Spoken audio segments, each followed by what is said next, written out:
नमस्कार.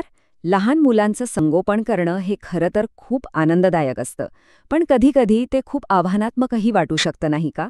म्हणूनच आज आपण पालकत्वाचे काही महत्त्वाचे पैलू एकदम सोप्या आणि व्यावहारिक पद्धतीने समजून घेऊया, खास करून मुलांच्या सुरुवातीच्या म्हणजे सगळ्यात महत्त्वाच्या वर्षांसाठी.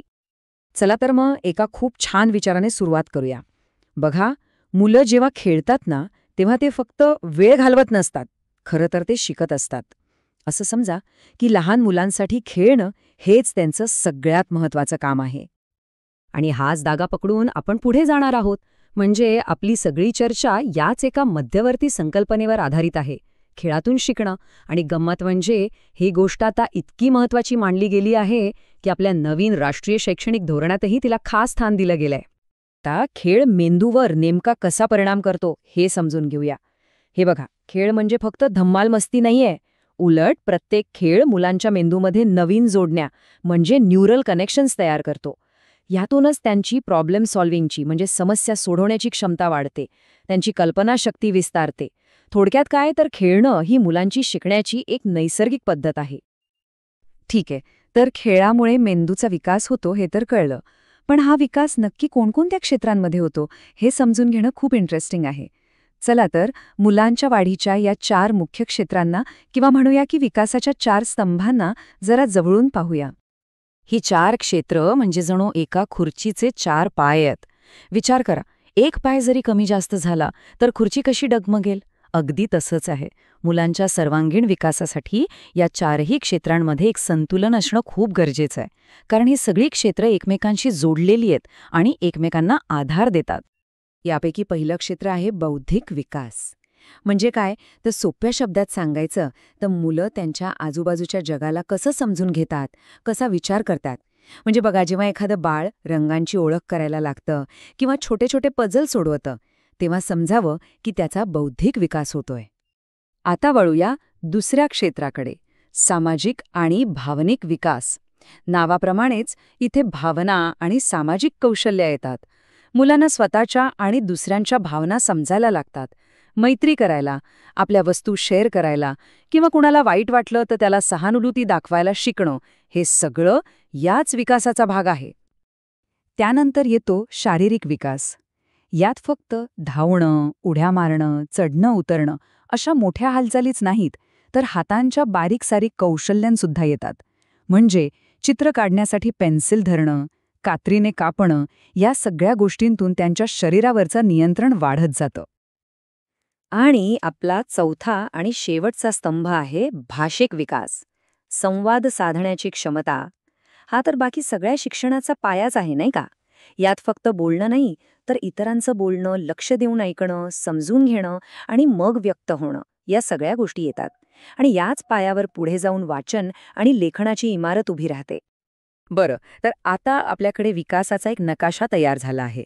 मग आता या नकाशाच्या मदतीने पालकत्वाच्या प्रवासात येणाऱ्या काही सामान्य आव्हानांना कसं सामोरं जायचं यावर थोडं बोलूया.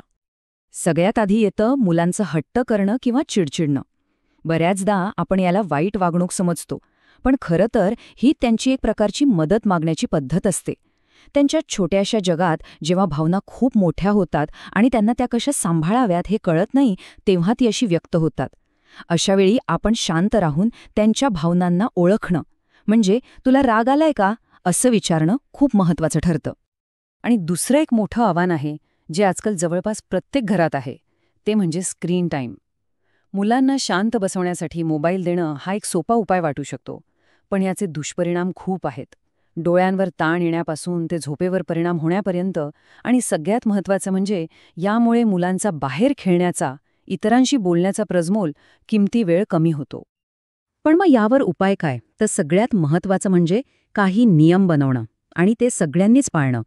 जसं की दिवसातून जास्तीत जास्त 1 तास स्क्रीन टाईम, तोही ठरलेल्या वेळेत.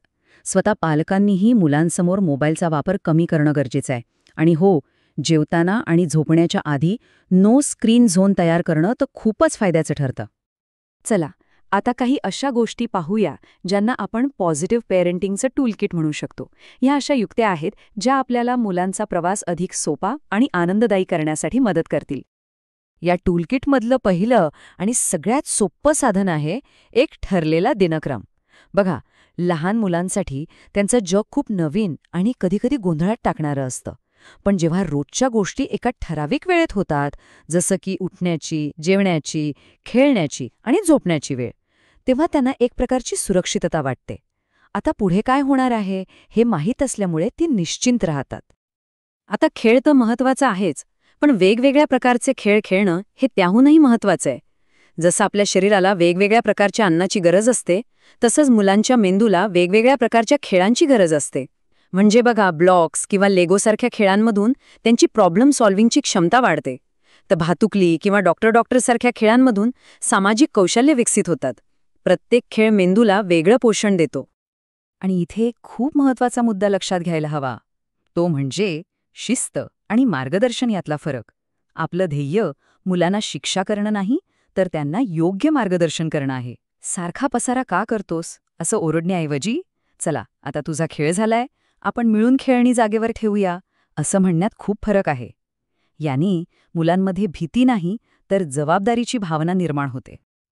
सकारात्मक मार्गदर्शनाचा आणखी एक महत्वाचा भाग म्हणजे कौतुक करणं. पण कौतुक कशाचं करायचं? तर निकालापेक्षा प्रयत्नांचं कौतुक करणं जास्त महत्वाचं आहे. म्हणजे वा किती हुशार आहेस असं म्हणण्याऐवजी वा हा टॉवर बनवण्यासाठी तू खूप मेहनत घेतली आहेस हे दिसतंय असं म्हटल्याने त्यांच्यात प्रयत्न करत राहण्याची वृत्ती वाढते. तर मग आजच्या या सगळ्या चर्चेनंतर जाता जाता एक छोटासा विचार करूया. आपल्या मुलांच्या दैनंदिन खेळात, त्यांच्या शिकण्याच्या प्रक्रियेत आज आपण असा कोणता एक छोटासा पण सकारात्मक बदल घडवून आणू शकतो?